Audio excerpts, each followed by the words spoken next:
Hallelujah. ස්වාමින් වහන්සේට ප්‍රශංසා වේවා. සැබවින්ම ඇදහිල්ල ක්‍රියා නොවන විදිහට අපි ඉගෙන ගත්තා. අපේ ජීවිතවල තිබෙන යම් යම් කාරණා සිදු වෙනට පුළුවන් අපගේ ඇදහිල්ල ක්‍රියා නොවන විදිහට. නමුත් අපි තෝරගත්තා නම් අපගේ ඇදහිල්ල ක්‍රියාත්මක වෙන්නට උනේ කියලා අපි විශ්වාස කරන මගේ ඇදහිල්ල කොයිතරම් වැදගත්ද මට. මම ඇදහිල්ලෙන් ජීවත් වෙනවා නම් කවදාවත් මට ශෝකයෙන් ජීවත් වෙන්න අවශ්‍යතාවයක් නැහැ. මගේ ඇදහිල්ලෙන් මට පුළුවන්කමක් තිබෙනවා මගේ ශෝකයෙන් ජය ගන්න. මට ශෝකයක් එන්නට පුළුවන්. මට විරුද්ධව බොහෝ දේවල් එන්නට පුළුවන්. නමුත් මම ඇදහිල්ලෙන් තමයි ඒ සියලු දේවල් වලින් ජය ගන්නේ. අපි පසුගිය කාලවල වල අපි බලාගෙන ගියේ පෞද්ගලික උපදෙස් ලබා ගැනීම. නැත්නම් පෞද්ගලික උපදෙස් ලබා ගන්නා කාලවල වල සිදුවෙන කාරණාවන්, ඒ වගේම පෞද්ගලික උපදෙස් ලබා ගැනීම සඳහා අපි කිසි කලක අපි පවසන්නේ නැහැ පෞද්ගලික උපදෙස් ගන්න එක වැරදි කියලා. නමුත් පෞද්ගලිකව අපගේ ජීවිතවල දෙවියන් වහන්සේ අපට පොදුවේ කතා කරපු දේවල් තමයි උන්වහන්සේ පෞද්ගලික උපදෙස් දෙන වෙලාවෙදිත් උන්වහන්සේ කතා කරන සමහරක් විට උන්වහන්සේ තවත් පැහැදිලි කරලා තදින් අපට පෙන්눔 කර දෙයි. සමහරක් අවස්ථාවල මනුෂ්‍යයන් පෞද්ගලික උපදෙස් ලබා ගන්නට එන්නේ ඒ අය කරන වැරදි දේවල් අනුමත කරන්න. නැත්නම් සමහරක් වෙලාවට පෞද්ගලිකව මනුෂ්‍යයන් දෙවියන් වහන්සේගේ දාසයෙක් හමු වෙනට එයි නැත්නම් තවත් වැඩිමහල් කෙනෙක් ගාවට යන්නට පුළුවන්. සමහර විට ඒ පෞද්ගලික වේලාවේදී තරවටුවක් ගෙන එන්න ඒ වැඩිමහල්ලන්ට. නමුත් බයිබලයේ සඳහන් කර තිබෙන්නේ වැඩිමහල්ලන්ට තරවටුවක් ගෙනෙන්නට පෙර සාක්ෂිකාරයන් දෙදෙනෙක් ඉදිරියේ තරවටුවක් ගෙනෙන්නේ කියලා. දැන් අපි මේ පදේ බලමු. පළවෙනි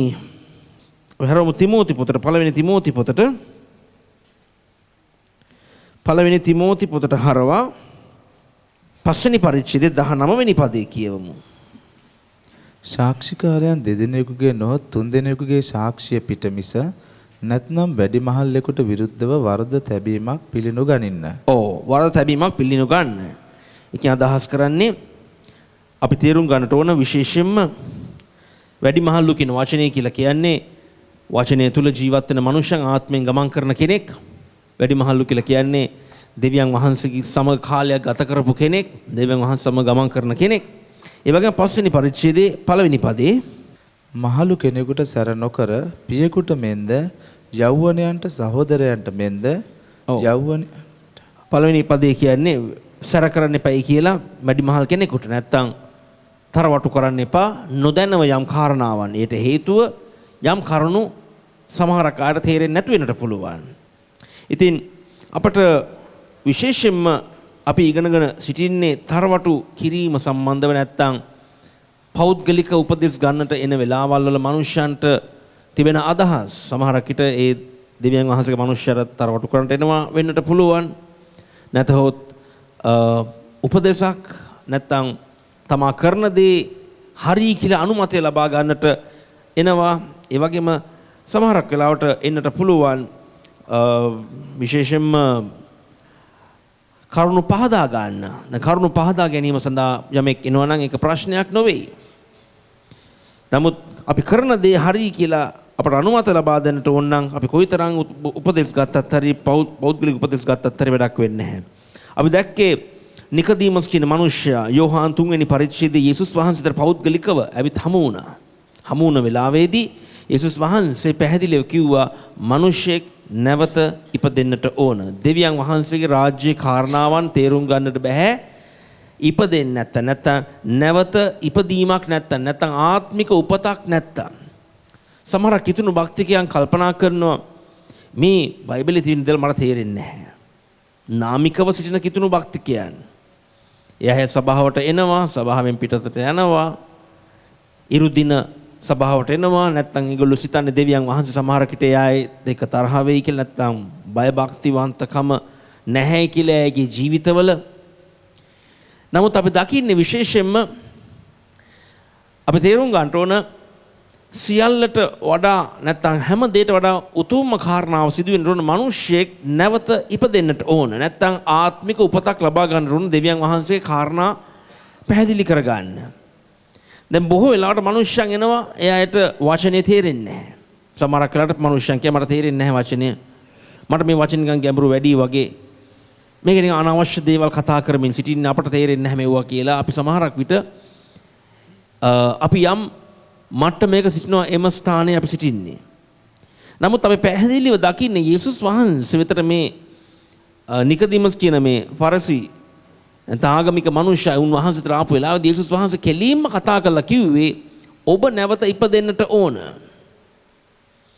නැවත ඉපදීමක් නැතුව ඔබට දෙවියන් වහන්සේගේ රාජ්‍ය දකින්නටත් බෑ, රාජ්‍ය දේවල් තේරුම් ගන්නටත් බෑ. රාජ්‍යයට ඇතුල් වෙන තුරු ඔබට කවදාවත් රාජ්‍ය කටයුතු තේරෙන්නේ නැහැ. බොහෝ වෙලාවට අපි බොහෝ දේවල් අපට තේරෙන්නේ නැත්te අපි නැවත ඉපදී සිටින්නේ නැති නිසා. සමහර මනුෂ්‍ය නැවත ඉපදිලත් නැහැ. සභාවල නිරෝල සිටිනවා, සභාවල් පිරලා තියෙනවා. සභාවල මනුෂ්‍යයන් බොහෝ අය ඉන්නවා. සමහරක් දේශකයන් අපි දකින්නේ වින්දනයට පත් කරන මනුෂ්‍යයන්ව. ඒ වගේම අපි දකින්නේ සභාවල් පිරලා තිබෙන්නට පුළුවන් මනුෂ්‍යයන් සතුටු වෙනවා తాවකාලිකව. ඒක නිකන් තවත් සමාජයක් වගේ. නමුත් ඒකට මූලික හේතුව අපි දකින්නේ මනුෂ්‍යයන් ඉපදිලා සිටින්නේ නැහැ. නැත්නම් මනුෂ්‍යයන්ට නැවත නව උපතක් නැහැ. දැන් යේසුස් වහන්සේ හරි පැහැදිලිව උන්වහන්සේ කතා කළ මනුෂ්‍යයන් සමග උන්වහන්සේ යම් යම් කරුණු බෙදාගත්ත වෙලාවේදී උන්වහන්සේ පැහැදිලි කළ දුන මිනිස්සෙක් ගැලවීම ලබන්නට ඕන කියලා. ගැලවීම ලබා ගන්නේ මිනිස්යන්ගේ ක්‍රියාවන් වලින් නොවේ. නමුත් මිනිස්යා ගැලවීම ලබන්නේ යේසුස් ක්‍රිස්තුස් වහන්සේ ස්වාමින් ලෙස පිළිගත්තාම. යේසුස් වහන්සේ මලවුන්ගේ නැගිටින බව මිනිස්සෙක් විශ්වාස කරපු අපි හරවමු රෝම 10 වෙනි පරිච්ඡේදයට. අපි සභාවට එනවයි කියලා අපි ගැලවීම ලබා ගත්ත පුද්ගලයන් කියලා අපට පැහැදිලිව කියන්නට බෑ. නැත්නම් අපට නිසකව කියන්නට බෑ මම සභාවට එන නිසා මම ගැලවීම ලබලයි කියලා. දිනක් මම ගිහිල්ලා අල්තාරයට ගිහිල්ලා කඳුළු හලමින් මම ගිහිල්ලා මගේ ජීවිතේ මට මොකක්ද දැනුණ දේවල් ඔබේ ජීවිතේ බොහෝ දේවල් අපට දැනෙන්නට පුළුවන්. හැඟීම් බරක් අපට තිබෙනවා. නමුත් ආත්මිකව මිනිස්සෙක් නැවත ඉපදෙන්නට ඕන. දැන් රෝම 10 වෙනි පරිච්ඡේදයේ 9 සහ 10 අපි කියවමු. කුමක් හේඳ යේසුස් වහන්සේ ස්වාමින් වහන්සේයයි නුඹේ මුඛයෙන් ප්‍රකාශ කරන්නෙහි නම් දෙවියන් වහන්සේ විසින් උන්වහන්සේව මලවුන්ගෙන් නැගිටූ බව සිතින් අදහන්නේහි නම් නුඹ ගලවනු ලබන්නේය. මක්නිසාද මනුෂ්‍යයා ධර්මිෂ්ඨකම පිණිස සිතින් අදහගන්නේය. ගැලවීම පිණිස මුඛයෙන් කියා දෙන්නේය. ඔව්. ගැලවීම පිණිස මුඛයෙන් කියා දෙන්නේය. ඒ වගේම මිනිසෙක් තමාගේ මුඛයෙන් පවසන්නට උන ස්වාමියෝ යේසුස්. ඊන් පසු අපි දකින්න ඕන මේ මිනිසයා හදවතින් විශ්වාස කරන්නට ඕන දෙවියන් වහන්සේ යේසුස් වහන්සේව මලවුන්ගෙන් නැගිටුවයි කියලා. ඉතින් අපි තේරුම් ගන්නට ඕන විශේෂයෙන්ම යේසුස් වහන්සේ මලවුන්ගෙන් නැගිටිනවා කියලා ඒ තුලින් තමයි අපිට ගැලවීම ලැබෙන්නේ.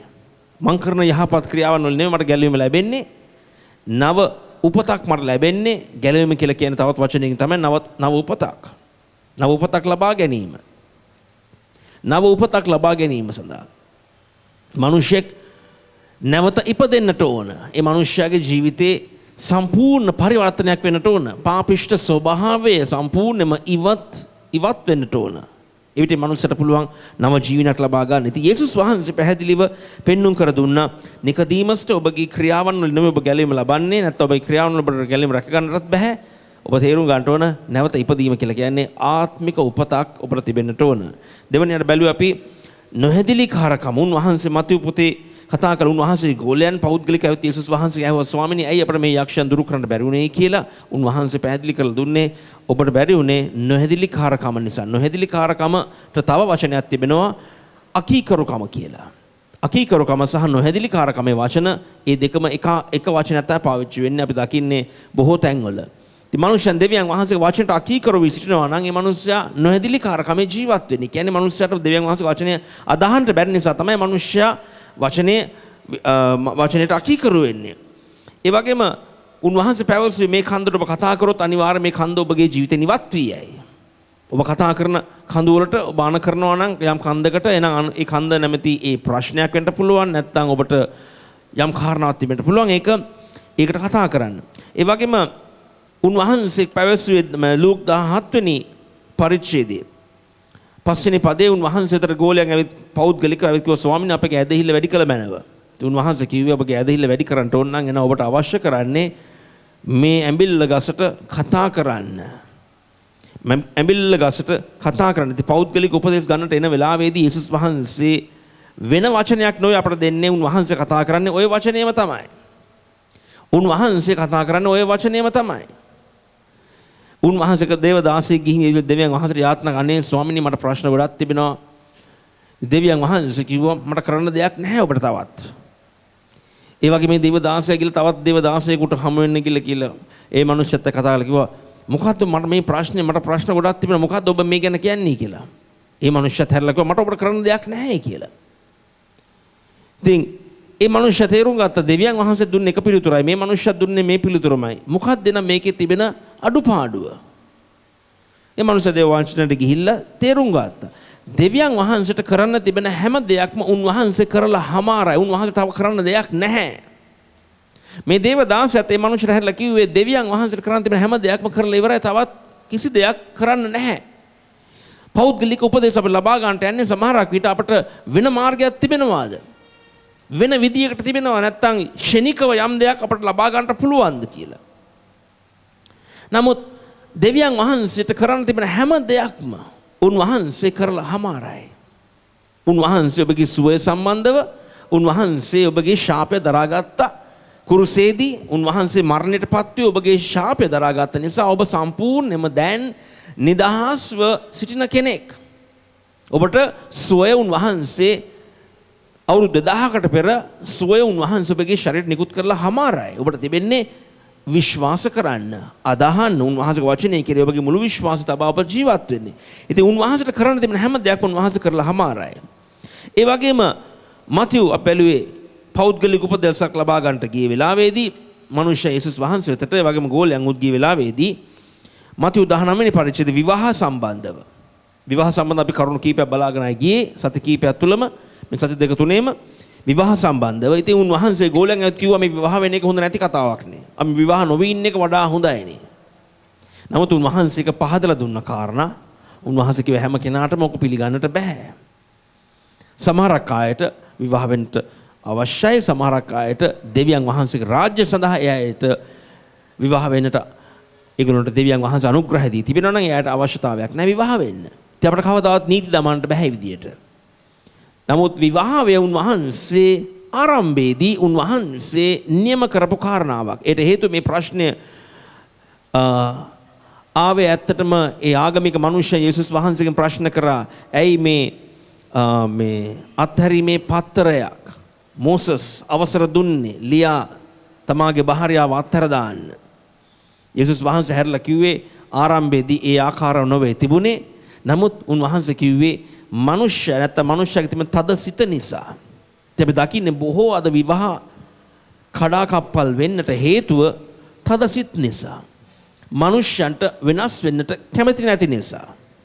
විවාහයක් කියලා කියන්නේ තමාගේ කැමැත්ත නොවේ තමාට කරන්න පුළුවන්කමක් තිබෙන්නේ. දැන් තමාට භාර්යාවක් සිටිනවා. ඒ භාර්යාවත් ඒ වගේම ඔබත් දෙගොල්ල අතර තිබෙන ඒ සම්බන්ධකම ගොඩනගා ගන්නට ඕනේ. ඉතින් අපි දකින්නේ තද සිතකින් මනුෂ්‍ය සිතන්නේ මම විවාහ වෙනවා කියලා කියන්නේ මම වැඩකාරියෙක් ගන්නවයි කියලා. මගේ මේ වැඩ ටික කරගන්න. නෑ ඔබට උන්වහන්සේ සහකාරියෙක් දෙන්නේ. නෑ දෙවියන් වහන්සේ කිව්වේ නැහැ ඇයව වහල්කමේ තබන්නේ කියලා. ඇයට කැමැත්තක් නැහැ ඇයව වහල්කමේ තබා ඇයව පාගා දමා ඔබ කැමති විදියට ඇයට ඔබ තමයි ගෘහ මූලිකයා. ඔබට කැමති විදියට ඇයගේ ජීවිතේ හසුරවන්නට පුළුවන් කියලා නැහැ. දෙවියන් වහන්සේ කවදාවත් අපට ඒ ආකාර විවාහ ජීවිතයක් ගැන කතා කළේ නැහැ. උන්වහන්සේගේ මනුෂ්‍යයන්ගේ තද සිත නිසා. තද සිත තවත් වචනයකින් ඇත්තටම තිබෙන්නේ අහංකාර සිතක් ගැන.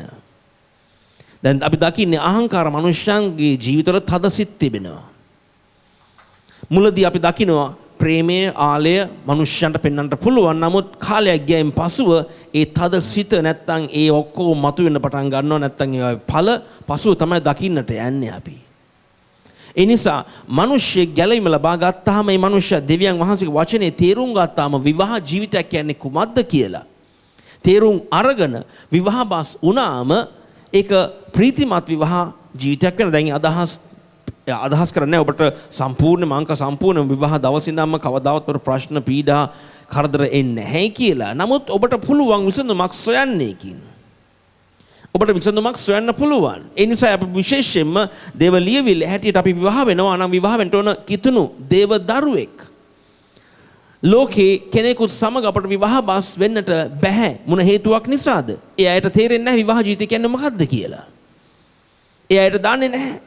ආලෝකයත් අන්ධකාරයත් එකට කවදාවත් ගමන් කරන්නට බෑ කොහොමදත් අපි උත්සාහ කරත් හරි.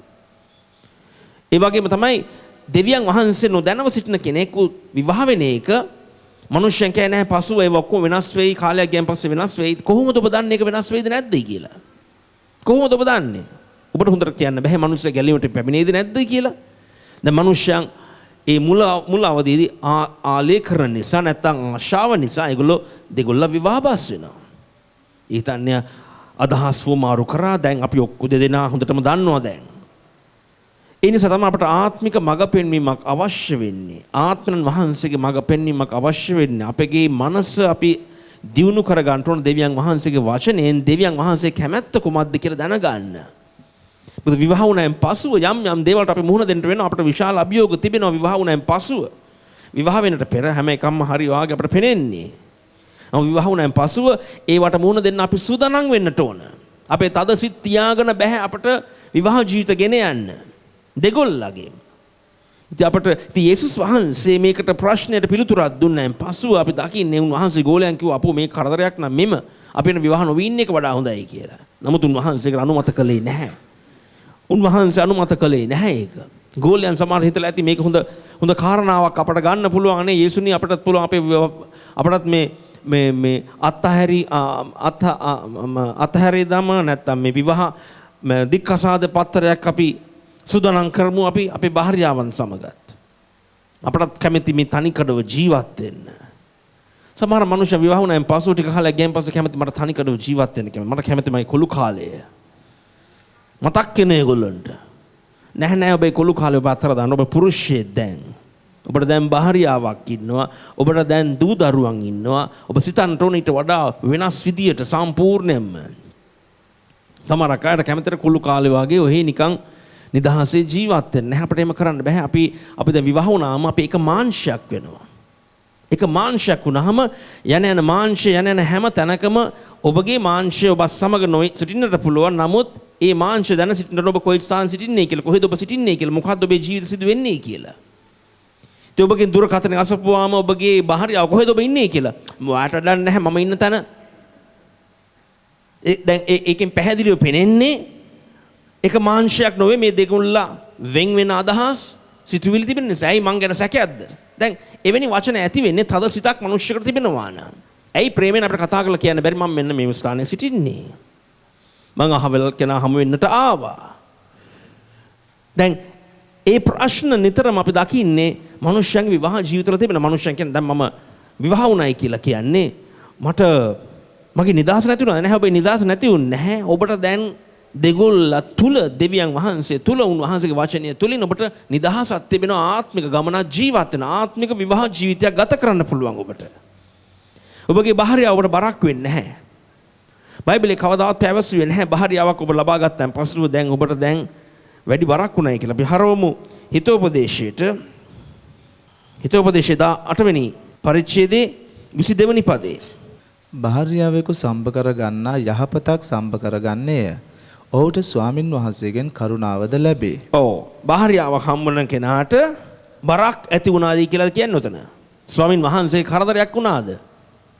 නැහැ. මෙතන සඳහන් කර තිබෙන්නේ භාර්යාවක් සොයාගත්ත කෙනෙක් යහපත් දෙයක් සොයාගත්තේ. යහපත් දෙයක්. යහපත් දෙයක් කියලා කියන්නේ ඒ වගේම උන්වහන්සේගේ කරුණාව, උන්වහන්සේගේ අනුග්‍රහය. ඉංග්‍රීසියෙන් කියන්නේ favor කියන වචනේ. ඒ කියන්නේ ඔබට උපකාරය. ඔබට උපකාරය. ඔබට බරක් නෙවෙයි ඔබට උපකාරය. භාර්යාවක් කියන්නේ බරක් නෙවෙයි උපකාරයක් වෙනවා ඔබට. ඔබ භාර්යාවක් සොයාගත්තා නම් ස්වාමීන් වහන්සේ කියන මගේ භාර්යාවක් සොයාගත්තා නම් එන මම දෙගුණයක ආශිර්වාදයක් ඔබේ ජීවිතයට ගෙන දෙනවා. ඔබට කවදාවත් අය බරක් වෙන්නේ නැහැ. කවදාවත් විවාහ වෙන එක බරක් නොවේයි. නමුත් අපි විවාහ ජීවිතයට පුරුදු පුහුණු වෙන්නට ඕන. විවාහ ජීවිතය පුරුදු පුහුණු වෙන්නට ඕනේ. කියන්නේ අපි දැන් සිත් දෙකක් දැන් එකතු වෙන්නටයි යන්නේ. මාංශෙන් දෙගොල්ල නැත්තම් මාංශ දෙකක් එක් මාංශයක් වුණා. ඒ වගේම මනස් දෙක ප්‍රාණ දෙකක් දැන් එක් වීගෙන එන්නේ. කියන්නේ අපි දකින්නේ අපගේ සිතුවිලි අදහස් දැන් අපි හුවමාරු කරමින් සිටින්නේ අපගේ ජීවිත ගොඩනගමින් දෙවියන් වහන්සේගේ වචනය තුලින් අපට පුළුවන් සාර්ථක විවාහ ජීවිතයක් ගත කරන්න. දැන් යේසුස් වහන්සේ උපදෙස් දෙන වෙලාවේදී උන්වහන්සේ කවදාවත් මිනිස්සුන්ට කිව්වේ නැහැ ඕක කරන්න බෑ. ඕක කරන්න බෑ අමාරුයි. ඕව බෑ හරිය. උන්වහන්සේ නිතරම උන්වහන්සේ මිනිස්සුන්ට කිව්වා මනුෂ්‍යයන්ට කරන්න බැරි දේවල් දෙවියන් වහන්සේට කරන්න පුළුවන් කියලා. අර පොහොසත් යවුවනේ උන්වහන්සේට ආපු වෙලාවේදී උන්වහන්සේ හැරලා කිව්වේ මනුෂ්‍යයන්ට මේක කරන්න බෑ. නමුත් දෙවියන් වහන්සේට සියල්ල කළ හැකියි. ඒ නිසා විවාහ ජීවිතයක් ගත කරන්නට මනුෂ්‍යාකාරව සිතනවා නම් මනුෂ්‍යයන් සිතන විදියට නැත්නම් මනුෂ්‍යයන්ගේ ලෝකාකාර පළපුරුදු අපි ගෙන ආවන අපගේ ලෝකයේ තිබෙන අදහස් අපි අපගේ විවාහ ජීවිතයට ගෙන ආවනම් කවදාවත් අපට සාර්ථක විවාහ ජීවිතයක් ගෙන යන්නට බෑ. අපට ජීවත් වෙන්නට වෙන්නේ මාංශාකාරව පරාජිත නිතර රණ්ඩු දබර ඇති කරමින්. නමුත් අපි දෙවියන් වහන්සේගේ වචනේ උපකාරය ලබා උන්වහන්සේගේ වචනය තුල අපගේ ජීවිත ගොඩනගා ගන්න අපට පුළුවන් සාර්ථක විවාහ ජීවිතයක් ගොඩනගන්න. දෙවියන් වහන්සේ පළවෙනි මනුෂ්‍යයා මැව්වෙන් පස්සේ උන්වහන්සේ බැලුව එක දෙයක් තමයි මනුෂ්‍යයාට අඩුවක් තිබෙනවයි කියලා. උන්වහන්සේ අලි සත්තු හැම જાතියක් මැව්වා. නමුත් උන්වහන්සේ කිව්වේ එකක්වත් නැහැ, ලං කරන්නටවත් බෑ. ආදාම් ගාවට ගෙනාපුවා මේගොල්ලෝ එක්කෙනෙක්වත් ලං කරන්න බෑ. ආදාම් සමානත්වයට එක්කෙනෙක්වත් නෑ. ආදාම්ට ඇත්තටම සහභාගිකමක් ඇති කරන්න එක සත්වයක්වත් නෑ. තාම ලස්සන සත්තු ඉඳලා ඇති, හැම ಜಾති බූල් වර්ග ඉඳලා ඇති. නමුත් කොයිතරම් දුරට ආදාම් ලං වෙලා ඒ බූල් බල්ලෝ ඔක්කොම අත ගහගෙන ඉඳලා ඇති. නමුත් දෙවියන් වහන්සේ කිව්වේ නැහැ. කවදාවත් බෑ. ඔබට කිසිම විදිහකින් බෑ. ඉතින් මම ඔබට මම සහකාරියක් දෙන්න.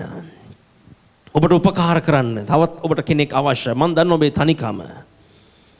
ඔබගේ තනිකම. ඔබට කවදාවත් කිසිම ලෝකෙ තිබෙන එක දෙයක්වත් ඔබේ තනිකම නැති කරන්න බෑ. ඉතින් මනුෂ්‍යයා තනියෙන් ඉන්න එක යේසුස් දෙවියන් වහන්සේ කිව්වේ ඒක හොඳ නැහැයි කියලා බයිබලයේ සඳහන් කර තිබෙන්නේ. තාම අලංකාර ලෝකයක් උන්වහන්සේ ආදුවේ ප්‍රශ්නක රෝගයක් නැහැ උන්වහන්සේ ආදුවේ. ආදාම් තනියෙන් සිටියේ. ඒ හැම දෙයක්ම භුක්ති විඳින්න තිබුණා. මේ ඵල වර්ග, ඒ වගේම ගස් වර්ග, හැම සතුන් జాතියක්ම මේ ඊටාම අලංකාර ලෝකයක් තිබුණා. දෙවියන් වහන්සේගේත් සහභාගිකමක් තිබුණා. නමුත් දෙවියන් වහන්සේ දැන සිටියා පෞද්ගලිකව මේ මිනිස්යාට සහකාරියක් අවශ්‍යයි කියලා. ඉතින් විවාහ ජීවිතය ගැන කවදාවත් අපි සුළු කරන්න හොඳ නැහැ. විවාහ ජීවිත කඩාකප්පල් වී තිබෙන නිසා අපිට කියන්න බෑ විවාහ වෙන එක වැරදි කියලා. දැන් ගෝලයන් ඇත්තටම හිතුවේ ඒක විවාහ නොවීන එක වඩා හොඳයි නේ. එකපාරටම ගෝලයන් ඇත්තටම අවස්ථාවෙන් ප්‍රයෝජනෙ ගත්තා. මටත් හරි කරදරයි මේ ගෙදර ගියාම හැම එකම මගෙන් ප්‍රශ්න අහනවා. මොකද්ද කරේ අද, මොකද්ද කෑවේ අද, මේක හැම දෙයක් මට හැම දෙයකටම පිළිතුරු දෙනවා. ඉතින් මට හොඳයි විවාහ නොවී හිටියනම් කොළු කාලේ හිටියනම් කොල්ලෙක් වගේ මං හිටියනම් වඩා හොඳයි කියලා. ඉතින් මිනිස්සුන් මේ ගෝලයන් කියනවා. නමුත් යේසුස් වහන්සේ නෑ එසේ නොවේ. නමුත් අපි තේරුම් ගන්න ඕනේ දෙවියන් වහන්සේ ඒක සුළු කරේ නැහැ. නමුත් තවත් අදහස බලමු අපි රෝම නැත්නම් අපි පළවෙනි කොරින්ති 7 වෙනි පරිච්ඡේදයට හරවා. දෙවියන් වහන්සේගේ රාජ්‍ය කටයුතු වල අපි යෙදී සිටිනවා නම් අපට තිබෙන වගකීමක්, ඒ වගේම ඒ වගකීම අනුව අපි ජීවත් වෙන්නට ඕන. අපට ඒ වගකීමක් ඇතුව අපි සිටින්නට ඕන. අපට දෙවියන් වහන්සේ බාර දී තිබෙන දැන් අදහස් අපි දකින්නේ අසම්පූර්ණ ලෝකයක් තුලයි අපි ජීවත් වෙන්නේ. අපි තවමත් අවුරුදු 1000ක කාලයකට පැමිණ සිටින්නේ නැහැ. නැත්නම් යක්ෂ ආත්ම ක්‍රියා නොකරන ස්ථානයක අපිට ඇවිත් නැහැ. යක්ෂ ආත්ම අපවට අපිට තිබෙනවා. ඒ වගේම මාංශයෙන් ගමන් කරන මනුෂ්‍යයන්, අපාතර සිටින නපුරු මනුෂ්‍යයන්, අසාධාරණ මනුෂ්‍යයන් අපාතර සිටිනවා. ඉතින් අපි අසම්පූර්ණ ලෝකයක අපි ජීවත් වෙන්නේ. නමුත් මේ සම්පූර්ණ නැති ලෝකයක දෙවියන් වහන්සේගේ වචනය තුලින් අපට පුළුවන් සම්පූර්ණ කමෙන් ජයග්‍රාහීකව ජීවත් වෙන්න.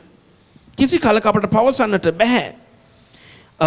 මට මේ අසම්පූර්ණ ලෝකේ මට ජීවත් වෙන්නට අපහසුයි කියලා. මට බෑ හිතා ගන්න විවාහ ජීවිතයක් අපිට ගෙනියන්න පුළුවන්ද කියලා. නැහැ, අනිවාර්යයෙන්ම දෙවියන් වහන්සේ අපි විශේෂයෙන්ම පළවෙනි කොරින්ති පොතේ අපි බලාගෙන අපි යන විට අපට පෙනෙන්නේ ප්‍රශ්න කීපයකටම පාවුල් පිළිතුරු දෙනවා. පාවුල් විශේෂයෙන්ම කියන්නේ මේක මගේ අදහස. සමහරක් පාවුල් කියන්නේ මේ මගේ අදහසක්. කියන්නේ දෙවියන් වහන්සේගේ ආත්මය මා තුළ තිබෙන නිසා මේක මගේ අදහසක්. සමහරක් ඒවා පාවුල් පැහැදිලිව කිව්වේ මේක දෙවියන් වහන්සේගේ කියලා. ඉතින් ඒ වගේම විශේෂයෙන්ම එතන සඳහන් වී තිබෙන්නේ 7 වෙනි පරිච්ඡේදයේ 31 වෙනි පදේ අපි කියවමු. මේ ලෝකයේ භුක්ති විඳින්නෝ අධික ලෙස භුක්ති නොවිඳින්නන් මෙන්ද සිටිය යුත්තෝ යයි කියමි. මක්නිසාද මේ ලෝකයේ අන්දම පහ වී යන්නේය? ඔව් මේ ලෝකයේ දේවල් පහ වී යන්නේය අධික ලෙස නැත්නම් අපේ ආශාවන් අනවශ්‍ය දේවල් මත නොතබා අපි ජීවත් වෙමු. විශේෂයෙන්ම බලන්නේ විවාහ වී ජීවත් වෙන එක නරක නැහැ. නමුත් තනිකඩව ජීවත් වෙන එකත් වැරදි නොවේ. දෙවියන් වහන්සේ මේ අසම්පූර්ණ ලෝකේ අපි ජීවත් වෙන්නේ සමහර ආකාර දෙවියන් වහන්සේ දී තිබෙන අනුග්‍රහය තුලින් එයාට පුළුවන් විවාහ නොවි ජීවත් වෙන්න. ඒ වගේම අපි ඇලුවේ තවත් පෞද්ගලික නැත්නම් අපි දකින්නේ කාලවල වල අපි දකින්නේ පුද්ගලිකව උන්වහන්සේ හමු වෙනට ආපු වෙලාවේදී මේ යෞවනය ගැන බැලුවා අපි මාක් 10 වෙනි පරිච්ඡේදයේ 28 වෙනි පදේ උන්වහන්සේ කතා කළ පැවසුවේ දෙවියන් වහන්සේගේ රාජ්‍ය වෙනුවෙන් යමක් මට ඔබ යමක් කළොත් අනිවාර්යයෙන්ම ඔබට 100 ගුණයක අස්වැන්නක් උන්වහන්සේ ඔබට දෙනවයි කියලා. 100 ගුණයක අස්වැන්නක් උන්වහන්සේ ඔබට දෙන බව උන්වහන්සේ සඳහන් කර තිබෙන්නේ. විශේෂයෙන්ම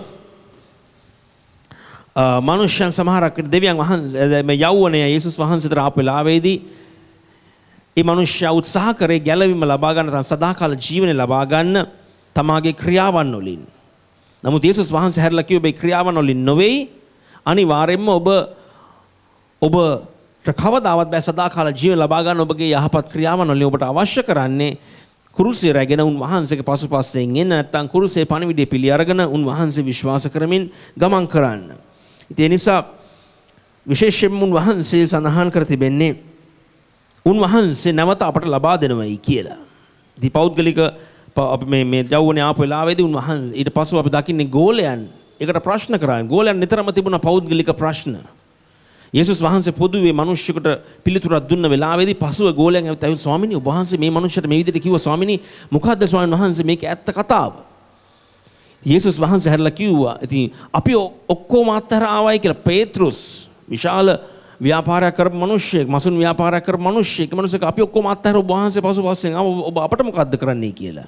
උන්වහන්සේ කිව්වා මාගේ නාමෙන් නැත්තම් මං වෙනුවෙන් අතර එක දෙයක්වත් ඔබ නැති කරන්නේ නැහැ. ඔබට ඒකට 100 ගුණයක අස්වැන්නක් ඔබට ලැබෙනවායි කියලා. 100 ගුණයක අස්වැන්නක් කියන්නේ ඒ තරම් දුරට උන්වහන්සේ ඔබ තෘප්තිමත් කරයි. කවදාවත් ඔබ අත්හැර දේවල් ගැන කවදාවත් ඔබ කල්පනා කරන්නේ නැහැ. අනේ මගේ ජීවිතේ මං අත්හැරි දේවල් අපරාධ මට කිසිම දෙයක් නැහැයි කියලා. නමුත් දේව රාජ්‍ය කටයුතු වල සිටින මිනිසයා සමහරක් විට අපි නොයෙකුත් ස්ථාන වලින් අපි ඇවිත් සිටින්නේ. උසස් තැන් වල පහත් තැන් වල විශාල දේවල් අපට අත්හැරෙන්න සිද්ධ වුණා. බොහෝ අයගේ ඒ කියන්නේ සමාජයෙන් අපිට වෙන් වුණා. අපිට වෙන් වෙන්න සිද්ධ වුණා.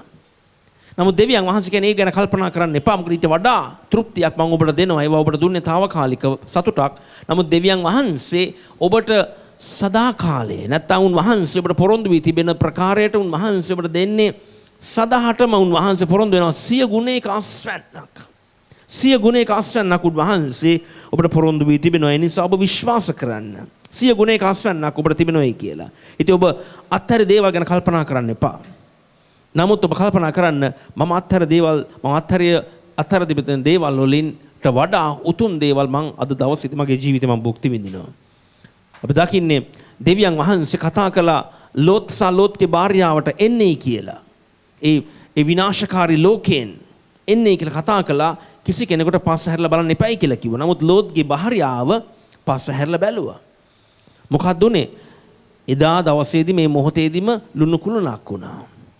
නමුත් යේසුස් වහන්සේ අපව කැඳවා ගත්තා. උන්වහන්සේ කියන පස්ස හැරලා බලන්න එපා. ඔබ පොළොවේ ලුණු මෙන් රසවත් කෙනෙක් මෙන් සිටින්න. අපට පුළුවන් ලුණු කුළුණක් මෙන් සිටින්න. නමුත් දෙවියන් වහන්සේ කියන්නේ පස්ස හැරලා බලන හැම මිනිස්යාම ලුණු කුළුණක් මෙන් සිටින්න. නිතරම කල්පනා කරන්නේ පසුගිය දේවල් ඉදිරියට ගමන් කරන්නේ නැහැ. නමුත් දෙවියන් වහන්සේ අප කැඳවා තිබෙන්නේ පොළොවේ ලුණු හා සමානව සිටින්නේ කියලා. රසවා ඔබේ රසය ඔබ දන්න ලුණු රස කොයිතරම් වටිනවදයි කියලා අපි ලුණු කියන දේ ඇත්තටම සුළු කරනවා. නමුත් ලුණු කියන දේ හැම කන වර්ග හැම කන බොන දේවල් වලටම අපි දකින්නේ බොහෝ දේවල් වල රස තිබෙන්නේ ලුණු වලින්. ඒ වගේම තමයි කිතුණු භක්තිකයන් ලෝකේ නැත්තම් මේ පොළොවේ ලුණු හා සමානව සිටින්නේ. ඉතින් පස්ස හැරියට බලන කෙනෙක් නම් ඒ කෙනාගේ ලුණු රහ ගිහිල්ලා ඒ මනුස්ස ලුණු කුරුණක් වී සිටින්නේ. නමුත් දෙවියන් වහන්සේ අප කැඳවා තිබෙන්නේ ලුණු රස මනුස්සයන්ගේ ජීවිත දැනෙන්නට ඔබ ක්‍රියා කරන්න. අපි හරවමු මතීව පොතට. උන්වහන්සේ පැවසේ අතර ලෝකේ අපේ ආලෝකයකට සිටින්නේ කියලා. උන්වහන්සේ පැවසුවේ ලෝකේ නැත්නම් මේ පොළොවේ ලුණු හා සමානව ඔබ සිටින්නේ කියලා. පොළොවේ ලුණු නම් ඔබ අනිවාර්යයෙන්ම ඔබ ඊටාම වටිනා පුද්ගලයෙක්. උන්වහන්සේ ඔබ ගණන් ගන්නේ 13 වෙනි පදයේ. මතීව 5:13. නුඹලා පොළවේ ලුණුය. නමුත් ලුණුවල රස නැති වුනොත් ඒවා කුමකින් රස කරනු ලබන්නේද? මෙතෙන් පටන් ඒවා පිටත දමනු ලබන්ට මිනිසයන්ගේ පයින් පාගනු ලබන්ටද මිස අන් කිසිවකට නොවටන්නේය. ඔව් උන්වහන්සේ කියන්නේ ලුණු රහ කොයිතරම් වැදගත්ද? ඔබගේ ලුණු රස නැති වුණාම ඔබ කිතුණුවේ කැටියට සමහර කෙනෙක් ඔබ අධෛර්යමත් වෙලා දුකටපත් වෙලා වේදනාවටපත් වෙලා පසුගිය දේවල් ගැන ඔබ කල්පනා කරපුවම ඔබ ලුණු කුළුණක් වෙනවා. ඔබගේ ලුණු රහ නැහැ දැන්. කිසි කෙනෙකුට ප්‍රයෝජනවත් නැහැ ඔබේ ජීවිතයෙන්. ඔබේ කිතුණු ජීවිතෙන් කිසි කාලයකට කාටවත් ප්‍රයෝජනවත් නැහැ. ඔබගේ ජීවිතයේ තිබෙන පුරුද්ද නිතර නිතර පස්සේ හැරිලා බලලා මං මොකද්ද මං අත්හැරලා අපරාධේ මං මේ දේ කිව්වේ මම මේ හරි හෝ වැරදි හෝ පසුගිය දේවල් අමතක කර දමන්න ඔබ. හරි හෝ වැරදි හෝ දෙවියන් වහන්සේට කැමති ඔබ ඇත්තටම ලුණු මනුෂ්‍යයන් ඔබගේ ලුණු රහ දකින්නට ඕනේ කියලා. ඔබගේ ජීවිතේ කොයිතරම් වටිනවද? ඔබ මනුෂ්‍යයන් අතර සිටින එක, ඔබගේ වචන, ඔබගේ උපදෙස් මනුෂ්‍යයන්ට අවශ්‍යයි. ඔබ කතා කරන දේවල් මනුෂ්‍යයන්ගේ ජීවිතවලට ආශිර්වාදයක්. නමුත් ඔබ පස්ස හැරියට බලන කෙනෙක් නම් ඔබ කිසිම රසවත් කෙනෙක් හැටියට සිටින්නට යන්නේ නැහැ. ඔබ සම්පූර්ණයෙන්ම දෙවියන් වහන්සේගේ වචනට විරුද්ධව සිටින්නේ නැත. ඔබගේ ජීවිතේ දෙවියන් වහන්සේගෙන් කවදාවත් දෙවියන් වහන්සේ ඔබ පාවිච්චි කරන්නට උන්වහන්සේට අපහසු. ඉතින් මෙතන කියන්නේ ලුණු රහ නැතුව ගියහම මොකද්ද ඔබ කරන්නට යන්නේ? මනුෂ්‍යයන්ගේ ලුණු රහ නැති වෙන්නට පුළුවන්. මම දකින්නේ විශේෂයෙන්ම මනුෂ්‍යයන්ගේ පසුගිය දේවල් නිතර කල්පනා කරලා පසුගිය දේවල් අත්හැර දේවල් ඔක්කොම කල්පනා කරමින් සිටින නිසා එයාගේ ලුණු රහ නැතුව ගිහින් තිබෙන්නේ. එයා ඇත්තටම නිකන් කිසිම ප්‍රයෝජනයක් නැති ස්ථානයකට එයා ඇවිත් සිටින්නේ. ඔහේ ජීවත් වෙනවා, සභාවට එනවා, නිකන් ඇවිත් නිකන් යනවා, කිසිම දෙයක් නැහැ. නමුත් ඔබ ලුණු රස නැවත ඇති කරගන්න. කොහොමද ඇති කරගන්නේ? දෙවියන් වහන්සේගේ වචනෙට එන්න. දෙවියන් වහන්සේගේ වචනයට ඔබ කීකරු වෙන්න. දෙවියන් වහන්සේගේ වචනය තුලින් ඔබ ජීවත් වෙන්න. ඔබේ ජීවිතේ ලුණු රහ නැත්තම් ඔබ නිතර කල්පනා කරන පසුගිය දේවල්, නිතර ඔබ කල්පනා කරන්නේ ඔබ අත්හැරී තිබෙන දේවල්. නමුත් ස්වාමීන් වහන්සේ කියන්නේ මට ඔබට 100 ගුණයක ආශිර්වාදයක් කරන්න පුළුවන් ඔබේ ජීවිතේ. ඔබ දන්නේ නැහැ ඔබගේ කැඳවීම තුලින් කී දෙනෙක් ගැලවීමට පැමිණෙයිද කියලා. ඔබ තවමත් දන්නේ නැතු වෙනට පුළුවන් ඔබට උන්වහන්සේ කැඳවා තිබෙන කාරණාව තුලින් කොයිතරම් බලවත් දේවල් සිදු වෙන්නට පුළුවන්ද කියලා. මනුෂ්‍යයන්ට ඒක වටහා ගන්න බෑ. මම කොයිතරම් වැදගත් පුද්ගලයෙක්ද කියලා. මම කොයිතරම් වැදගත් ඔබ තේරුම් ගන්නට මම ඊටාම වැදගත් පුද්ගලයෙක්. මේ පොළවේ ජීවත් වෙන එක ඊටාම වැදගත්. පාවුල් කිව්වේ මෙන්න මේ විදිහටයි. මට පුළුවන් මැරලා යන්න. ඒක මට ප්‍රයෝජනවත්. මට හරි ප්‍රයෝජනයක් තිබෙනවා. මම මැරලා ගියා නම් හොඳයි. මම ප්‍රයෝජන. නමුත් මම ඉන්නේ එක ඔබට ප්‍රයෝජනයක් වෙනවයි කියලා. මම දෙකට මැද්දෙන් සිටින්නේ. මගේ කාලයත් පැමිණ තිබෙනවා. නැත්නම් මට යන්නටත් කැමති, නැත්නම් මට ඉන්නටත් කැමති. පාවුල්ගේ මම තෝරගන්නවා ඉන්න කියලා. බොහෝ මිනිස්සුන් කියන මට යන්න හොඳයි නම් හරි හොඳයි කියලා. වඩා හොඳයි මම ඉක්මනටම ගියා නම්. ඒ නිසා තමයි ආයත සතුරාත් ගෙනත් සිතුවිලි දාන්නේ. දෙවිනසා ගැනීමේ සිතුවිලි.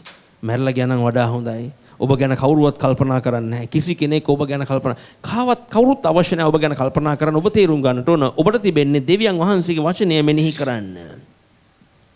කාටවත් අවශ්‍යතාවයක් නැහැ ඔබ ගැන කල්පනා කරන්න. කවුරු මොනවා හිතුවත් ඔබ ගැන ඔබ තේරුම් ගන්නට ඕන මගේ කැපවීම තිබෙන්නේ දෙවියන් වහන්සේ සමගයි. මම මේ පොළවේ ජීවත් වෙන්නේ දෙවියන් වහන්සේ වෙනුවෙන්. මම අද ජීවත් වෙන්නේ උන්වහන්සේ වෙනුවෙන්. හරවන මායක දෙවෙනි කොරින්ති පොතට බොහෝ මිනිස්යන්ගේ සිතුවිලි අදහස් දුර්වල සිතුවිලි අදහස් තිබෙන නිසා සතුරාත් ඇවිත් එයාගේ මනස් වලට නොයෙකුත් සිතුවිලි දමනවා. ඔබ මේ ශරීරයෙන් එහා ඔබ දකින්න නැති දේවල් නැත්නම් ඔබට පේන්නේ නැති නිසා ඔබ සිතන්නේ මේ ලෝකේ වැඩක් නැහැ කියලා. නමුත් මේ ඔබ මේ වර්තමානයේ ජීවත් වෙන කාලේ ඊටාම වැදගත් කාලවල්. මේ කාලේ ඊටාම වැදගත් කාලවල්. 2 කොරින්ති පොතේ 5 වෙනි පරිච්ඡේදයේ 14 වෙනි පදයේ සිට මක්නිසාද ක්‍රිස්තුස් වහන්සේගේ ප්‍රේමය අප කෙරේ බල පවත්වන්නේය. එසේ එක්කෙනෙක් සියල්ලන් වෙනුවට මැරුණේය කියාත් එබැවින් සියල්ලෝම මැරුණෝය කියාත් ක්‍රිස්තුස් වහන්සේගේ ප්‍රේමය බලපවත්වන නැත්නම් ක්‍රිස්තුස් වහන්සේගේ ප්‍රේමයේ මාව නිතරම උනන්දු කරනවා ඉදිරියට යන්න මාව ධෛර්යමත් කරනවා ඉදිරියට ක්‍රිස්තුස් වහන්සේගේ ප්‍රේමය උන්වහන්සේගේ ප්‍රේමය තමයි මාව නිතරම ඉදිරියට ගෙන යන්නේ. මනුෂ්‍යයන්ගේ බොරු වර්ණාවක් නෙවෙයි.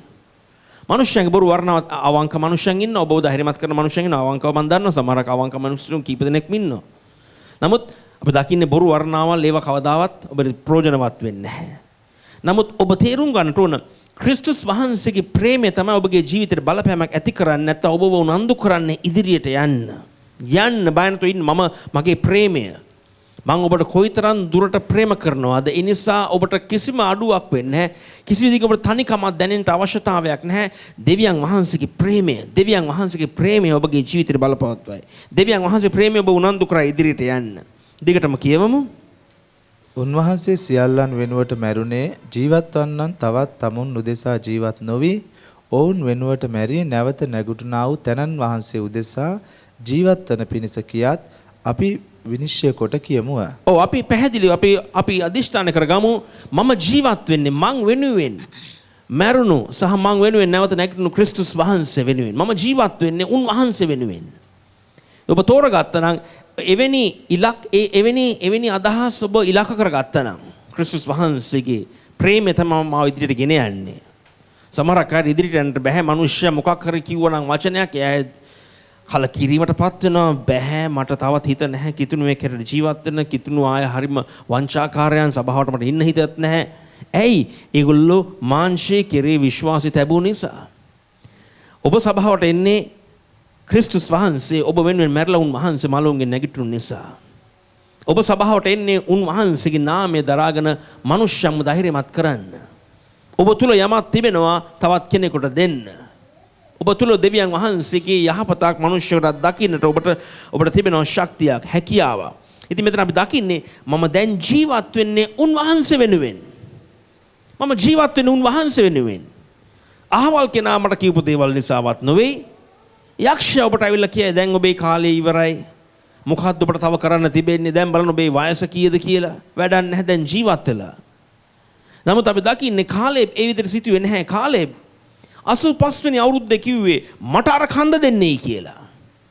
ඇයි කාලේට කවදාවත් මේ ජීවත් වෙන්නේ ගැන එපා වුණේ නැහැ.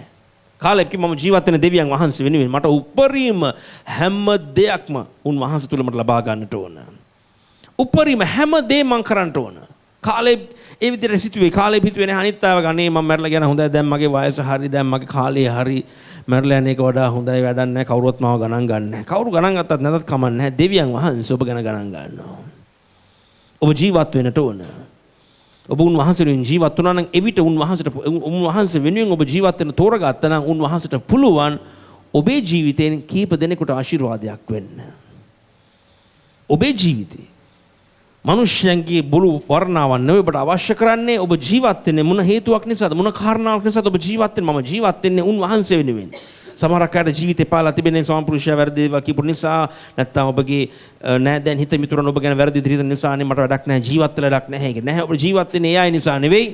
ඔබ ජීවත් වෙන්නේ ක්‍රිස්තුස් වහන්සේ ඔබ වෙනුවෙන් මැරලා උන්වහන්සේ මලවුන්ගෙන් නැගිටින නිසා. ඔබ ජීවත් වෙන්නේ උන්වහන්සේ වෙනුවෙන්. ඔබ තෝරගන්න ඔබගේ සිතුවිලි අදහස් වෙනස් කරගන්න. ඔබ කියන්නේ මම ජීවත් වෙන්නේ උන්වහන්සේ වෙනුවෙන්. යක්ෂයන් ඔබ බොරුකාරයෙක්. මම විශ්වාස කරයි ඔබ කනස්සල්ලෙන් සිටියාම කනස්සල්ලේ දෙවියා කවුද? යක්ෂයා.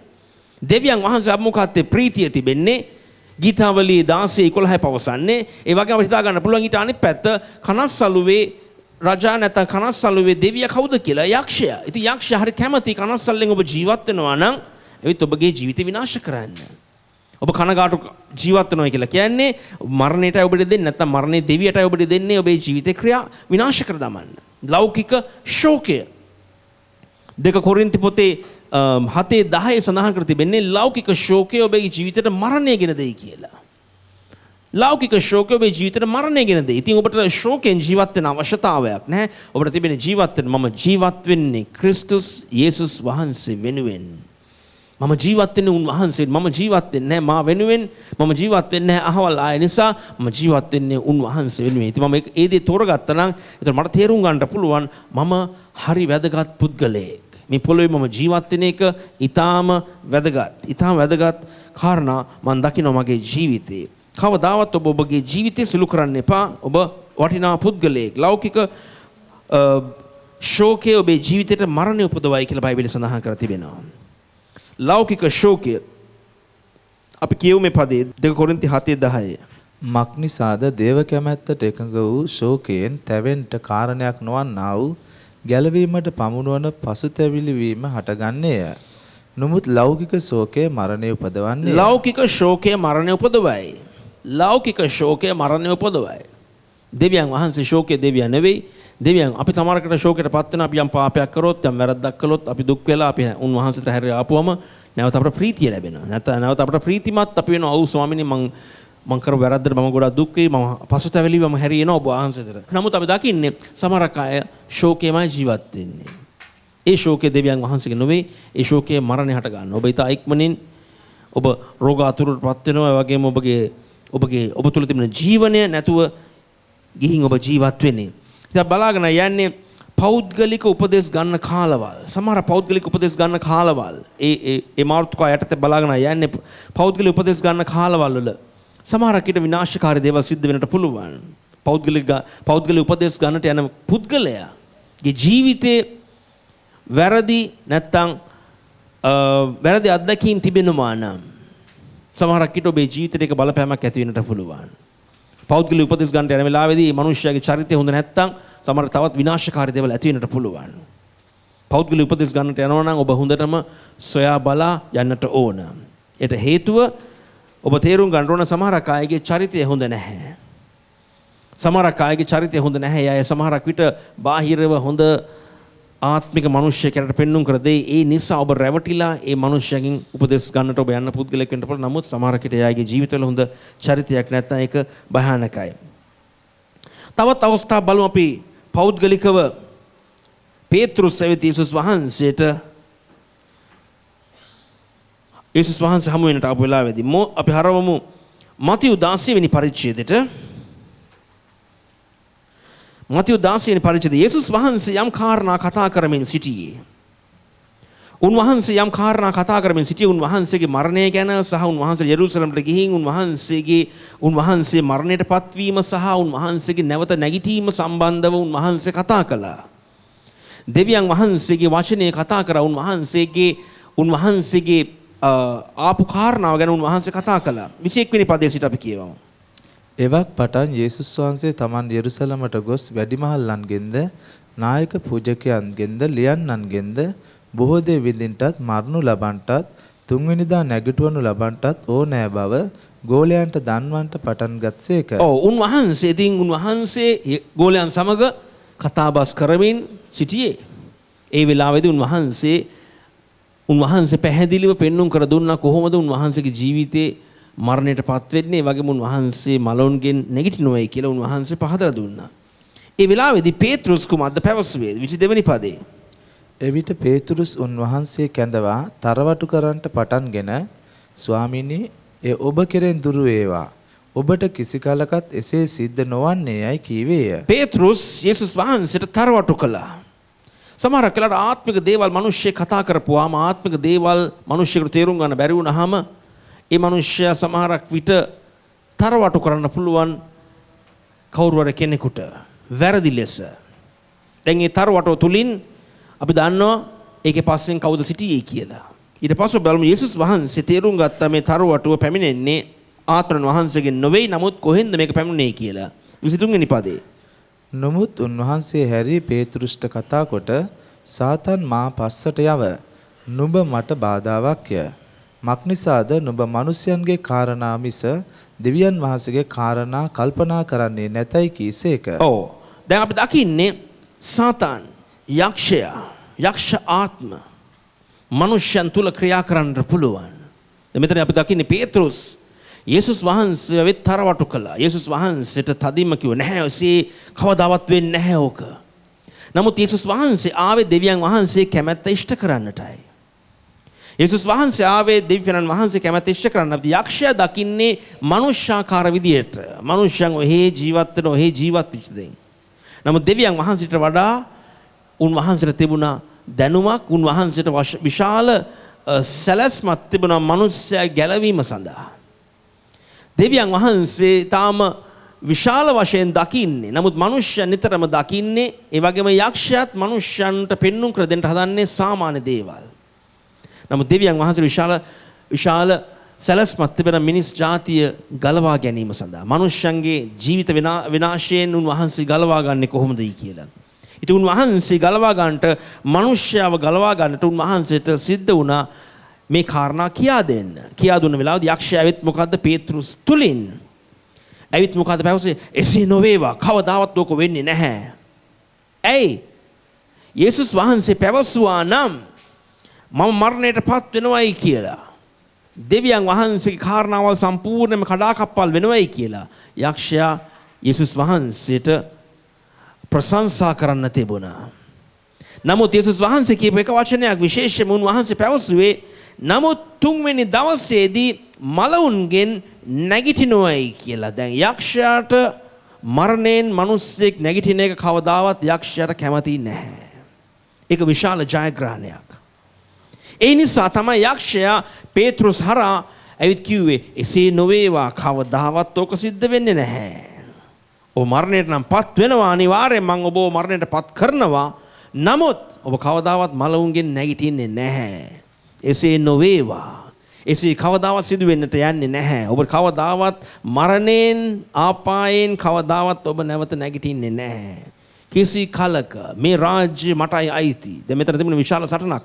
දෙවියන් වහන්සේගේ සැලැස්ම සහ යක්ෂයාගේ තිබුණු ඒ ක්‍රියාකාරීත්වය. යක්ෂයන් අල්ලන් ඉන්නේ මනුෂ්‍යයන්ව ආදාන් තුලින්. නමුත් යේසුස් වහන්සේව දෙවියන් වහන්සේ මේ පොළොවට යවුවේ නැවත ඒ නැතිවිච්ච දේවල් ලබා ගන්න. ඉතින් මෙතන අපි දකින්නේ විශාල සටනක් තිබුණයි කියලා. ඉතින් මේ පෞද්ගලිකව යේසුස් වහන්සේ සම කතා කරපු වෙලාවේදී තරවටුවක් ගෙන ආවා. දැන් ඔබත් සමහරක් විට පෞද්ගලික උපදේශ ගන්න වෙලාවේදී සමහරක් විට ඔබට තරවටුවක් එන්න පුළුවන් වැරදි විදියට. ඒක දෙවියන් වහන්සේගෙන් නොවේ නම් ඔබ ඒක ප්‍රතික්ෂේප කරන්න. සමහරක් විට ඔබට ගිහිල්ලා කවුරු හරි කෙනෙකු සම බෙදා ගන්න පුළුවන් යම් දේවල්. නමුත් ඒ කෙනා හැරිලා ඔබට කියන්නේ නැහැ, ඒක කවදාවත් වෙන්න බෑ. ඒක කවදාවත් වෙන්න බෑ. ඕක වෙන්නේ නැහැ. ඕක වෙන්නේ නැහැ කියලා. ඔබ කියන අනිවාර්යයෙන්ම යක්ෂයාගේ මේක අදහසක්. මම ඒක සම්පූර්ණයෙන් ප්‍රතික්ෂේප කරනවා. දෙවියන් වහන්සේ මට කිව්වේ මේ දේ සිදු වෙනවයි කියලා. දෙවියන් වහන්සේ මේ දේ සිදු වෙනවයි කියලා පැවසුවා නම් අනිවාර්යයෙන් මේ දේ එසේම සිදු වෙනවයි කියලා. ඉතින් අපි දකින්නේ මනුෂ්‍යයන් තුලින් යක්ෂයාට පුළුවන් දෙවියන් වහන්සේගේ සැලැස්ම කඩාකප්පල් කරන්න. නමුත් ඔබ ඒකට විරුද්ධව නැගී සිටින්නට ඕන. ඔබ දැනගන්න ඕන ඒ පුද්ගලයා නෙවෙයි ඔබගේ සතුරා, නමුත් ඔබගේ නියම සතුරා යක්ෂයයි. යක්ෂයා උත්සාහ කරන්නේ ඔබගේ දර්ශනයට විරුද්ධව ක්‍රියා කරන්න. දෙවියන් වහන්සේ ඔබට යමක් කියලා ඇති. ඔබ ගිහිල්ලා කවුරු හරි කෙනෙකු සම බෙදාගත්තා. මේ මනුස්සයා හැරිලා ඔබට කියන්නේ නැහැ, ඕක වෙන්නේ නැහැ කවදාවත්. ඕක කවදාවත් සිදු වෙන්නට යන්නේ නැහැ. නමුත් ඔබ කියන්නේ නැහැ යේසුස් වහන්සේගේ නාමයෙන් මම කවදාවත් ඒක පිළිගන්නේ නැහැ. උන්වහන්සේ මට කියපු දේ. දැන් අපි කියලා නිකම් ලොකු දේවල් මනුෂ්‍යයන් සමග බෙදා ගන්න අවශ්‍යතාවයක් නැහැ. ඔබට අවශ්‍යතාවයක් නැහැ හැම දෙයක්ම ගිහිල්ලා ඔබට දෙවියන් වහන්සේ කතා කරන හැම දෙයක්ම ගිහිල්ලා බෙදා ගන්න. නමුත් ඔබ තේරුම් ගන්නට ඕන ආත්මෙන් ගමන් කරන කෙනෙක් නැත්නම් ආත්මිකව ජීවත් වෙන කෙනෙක් නැත්නම් ඔබට උපදේශක් අවශ්‍ය නම් ඔබට යන්නට පුළුවන්. නැත්නම් බොහෝ වෙලාවට අපි දකින්නේ සමහර මනුෂ්‍යයන්ගේ ජීවිතවල සමහරක් විට එයාට ආත්මික දැනුමක් නැහැ ඔබට උපදෙස් දෙන්නේ කොහොමද කියලා. ඒගොල්ලෝ මනුෂ්‍යාකාර විදිහට බලන නිසා ඔබට උපදෙස් දෙයි. බොහෝ වෙලාවට ඔබ දෙවියන් වහන්සේ ඔබගේ සිතට කතා කරලා ඇති යම් දේවල් යම් දෙයක් ඔබට කරන්නයි කියලා. නමුත් ඔබ ගිහිල්ලා වැරදි පුද්ගලයෙකුත් සමග ඔබ ගිහිල්ලා සම්බන්ධකමක් ඇති කරගත්තා නේ මනුෂ්‍ය කෙනා නැහැ ඕම කරන්න එපා. ඔය කරන දේ වැරදි. ඕම කරන්න එපා. දැන් කීප දෙනෙක් මම දැක තිබෙනවා මගේ ජීවිතේ මම දැක තිබෙනවා සමහරක් අය මට කියන නැහැ ඕම කරන්න බෑ ඕම කරන්න බෑ. ඔය කරන එක නවත්තන්න. සමහරක් අය මට කිය මම ඉතින් දකින්න දෙවියන් වහන්සේ මට කියපු දේ මම කරනවාමයි. දෙවියන් වහන්සේ මට බොහෝ දේවල් කියත තිබෙනවා. මම සමහර ආත්මික මනුෂ්‍යයන් කියලා හිතපු මනුෂ්‍යයන් සමග මම ගැවසෙන වෙලාවේදී මට එයාගෙන් තරවටුවක් ලැබිලා තිබෙනවා. නමුත් මේ තරවටුව පැමිණුනේ මගේ යහපත සඳහා නෙවෙයි. මේ තරවටුව පැමිණුනේ මගේ දර්ශනය විනාශ කරන්න. මට දෙවියන් වහන්සේ කිව් දේ නවත්වන්න. බොහෝ දේවල් මම බොහෝ අය සමග මම ගැවසුන නිසා මම සමහරක් දෙවියන් වහන්සේගේ කාලවල වල මම ඒ දවස්වල විශේෂයෙන්ම අපස් සම කීප දෙනෙක් වැඩ කරන් සිටියා. මම සමහරක් වෙලාවට මම බෙදා ගන්නවා කියන්නේ අපි මේ දේ කරන්න යනවායි කියලා. නැහැ ඕම කරන්න බෑ අපිට කරන්න බෑ. ඔය සාමාන්‍ය සභාවල ඔය දේ කරන්නේ නැහැ. අපි සම්මේලන වල අපි ගිවිසුම් භෝජනේ බෙදන්න පටන් ගත්තා. මට දෙවියන් වහන්සේ කතා කරා ගිවිසුම් භෝජනේ බෙදන්න ඕනේ කියලා. ඉතින් මම කිව්වා අපි අනිත් අයට අපි මෙදා මේ පාර අවුරුදු 20කට පෙර සිදු වුණ කාරණාවක් මේක. ඉතින් අපි කිව්වා අපි මේ සම්මේලනයේදී විශේෂයෙන්ම අපි ගිවිසුම් භෝජන බෙදා ගන්න යනවායි කියලා. ඉතින් මේ සහෝදරයන් ඇවිල්ලා කිව්වා නැහැ ඕව අපිට කරන්න බෑ. අපේ වැඩක් නෙවෙයි. ඒක සභාවට අයිති වැඩක්. අපට ඒ සුදුසු පුද්ගලයන් ඉන්නට ඕන මේ ගිවිසුම් භෝජනේ බෙදන්න. අපට දන්නේ නැහැ ඕව කරන්න බෑ අපට. එදා ඒ සම්මේලන සහෝදර හාවර්ඩ් එන්නට පෙරදී මට මේක ප්‍රශ්නයක් හැටියට තිබුණේ නැහැ. මට දෙවියන් වහන්සේ කතා කරපොදී මම ඉතින් කිව්වා. මනුෂ්‍යයන් මා සමානිතය වැඩ කරන් හිටිය අය. ඊට පස්සෙව සහෝදර හාවර්ඩ්ලාට මම කතා කරලා කිව්වා මෙන්න මම මේ එන්න සම්මේලනයේදී ඊළඟ මාසේ එන සම්මේලනේ මම කොහොම හරි අපි ගිවිසුම් භෝජනේ බෙදන්න ඕනේ කියලා. ඔව් මමත් මේ දෙවියන් වහන්සේ මටත් කතා කරා මේ ගිවිසුම් භෝජනේ සම්බන්ධව බෙදාගන්නේ කියලා. ඉතින් මම කිව්වා ස්වාමීන් වහන්සේට ස්තුති වේවා. සැබවින්ම උන්වහන්සේ ඔබටත් කතා කරා මටත් කතා කරා. මම අනිත් අය මට කියන්නේ උදේ කරන්න එපයි කියලා. ඔක සභාවට අයිති කොටසක්. ඒක සභාවේ විශාල සභාවේ වැඩිමහල්ලු ඉන්නට ඕන විශේෂ පුද්ගලයන් තමයි බෙදන්නට ඕන ඒ මිදිවිෂය සහ ඒ රොටිය. සභාවේ නායකයෙක් ඉන්නට ඕන විශේෂයෙන්. මං කිව්වා බයිබලේ නම් කොහෙද ඒවා ලියා දීලා නැහැ. අපට කියා තිබෙන්නේ පෞද්ගලිකව අපගේ ජීවිත විමසා බලන්නයි කියලා. දෙවියන් වහන්සේගේ වැරදි පුද්ගලයන් සමග ඔබ සම්බන්ධ වෙ සිටියාම ඒගොල්ලෝ ඔබට කියන්නේ වැරදි අදහස්. ආගමික අදහස්. මෙතන බයිබලයේ සඳහන් කර තිබෙන්නේ මට අයිතියක් නැහැ කවුද ගිවිසුම් භෝජනෙට සහභාගී වෙන්නේ කවුද ගිවිසුම් භෝජන සහභාගී නොවෙන්නේ කියලා. මට අයිතියක් නැහැ. මෙතන අපි බලමු අපි පළවෙනි කොරින්ති පොතට හරවා 11 වෙනි පරිච්ඡේදයට හරවා අපි කියවමු 28 වෙනි පදේ. හැම දෙයක්ම ආගමික මිනිස්යන් හරවන්නේ ඒක සම්පූර්ණයෙන්ම වෙනස් පැත්තකට. ඒ කියන්නේ දෝෂාරෝපණයේ පැත්තට. කාන්තාවන්ට බෙදන්නට බෑ. කාන්තාවන්ට දේශනා කරන්න බෑ. ඒවට විශේෂ ආ ඉන්නට ඕන. දැන් නොයෙකුත් දේවල් ඔක්කොම ආත්මිකව නැත්නම් ආගමික තත්ත්වෙන් ඇවිත් තිබෙන්නේ. ඔක හැම දෙයක්ම. නමුත් බයිබලයේ සඳහන් කර තිබෙන්නේ දෙවියන් වහන්සේ ආත්මික දේවල් සමග අපට සංසන්දනය කරන්නට කියා තිබෙන්නේ. පළවෙනි කොරින්ති 11 වෙනි පරිච්ඡේදයේ 28 වෙනි පදයේ සිට. නමුත් එක් එක්කෙනා තම තමාම සෝදිසි කොට ඒ රොටි කෑවා වේ. එක් එක්කෙනා තම තමාගේ ජීවිතය. තවත් කෙනෙකුගේ ජීවිතයක් නැහැ මට අයිතිය. එයාගේ ජීවිතය විමසා බලන්න. ඔබට පුළුවන් ඔබට බෑ. දැන් සභා නායකයා නැත්තම් සභා පාලක කියන වචනේ දේව වචනේ නෙවෙයි. සභා පාලක කියන වචන නිසා තමයි ඒගොල්ලෝ හැම දෙයක්ම පාලනය කරන්නේ. ඔබට පුළුවන් දාසේ ඔබට පුළුවන් ගිවිසුම් භෝජන සහභාගී වෙන්න. ඔබට බෑ ගිවිසුම් භෝජන සහභාගී වෙන්න. ඔබට පුළුවන්. ඒ කවුරුවර කෙනෙක් කමන්නේ නැහැ. ඔබට බෑ. කවදාවත් කියන්නේ නැහැ ඔබට බෑයි කියලා දසෙන් කොටස් ගෙන එන්න. කවදාවත් හැරලා කියන්නේ නැහැ මෙන්න මේ ඔබ ගෙනා මුදල් ටික අපවරන් යන්නේ කියලා. නෑ කවදාවත් ඒක කියන්නේ. නමුත් නීති රීති ගොඩක් දානවා අර නිකම් බාහිරව පෙන්වන්න මේක ආත්මික සභාවක්. අපි හරි සෝදිසියෙන් ඉන්න අපි එක හැම කෙනාටම අපි ගිවිසුම් භෝජන අපි දෙන්නේ නැහැ. දරුවන්ට අපි ගිවිසුම් භෝජන දෙන්නේ නැහැ. දරුවන්ට ගිවිසුම් භෝජන දෙන්නේ නැත්නම් කාටද අපි දෙන්නේ? දරුවන් අපේ දෙවියන් වහන්සේගේ ආරක්ෂායට තැපගෙන්නට ඕන. කොයිතරම් ආගමික දේවල් අපට සිදු වුණාද කඩන්න මුල් අවදියේදී මිනිස්යන් අපට කියපු දේවල්. දැන් උනත් ඒගොල්ලෝ කියන දරුවන්ට ඇයි ගිවිසුම් භෝජන බෙදා දෙන්නේ? මං කිව්වා ගිහලා බලන්න බයිබලයේ පැහැදිලිව තිබෙනවා. බයිබලයේ අපි දකින්නේ මෝසස් නිවසට ඇතුල් වුණ වෙලාවේදී මෝසස් කිව්වා පවුලේ ඉන්න හැම කෙනාම ඇතුල් වී ඒ වගේම පැවසුවේ කුමක්ද? ඒ මරණයේ දූතයා එන වෙලාවේදී කොහොම හරි ඔබගේ ඒ උළුවස්සේ නැත්තම් ඔබගේ ඒ නිවසේ උළුවස්සේ ඔබ තවරන්න ඕනේ කියලා ලේ. ඉතින් කිව්වේ නැහැ දරුවන්ව ගෙයින් පිට දමන්නේ කියලා. පැවසුවේ නැහැ. නමුත් දරුවන්ව ඇතුල් කරන්නේ කියලා කිව්වේ. ඒ නිසා තමයි අපි දකින්නේ බොහෝ කිතුණු දරුවන් මුරණ්ඩු කමේ ජීවත් වෙන්නේ.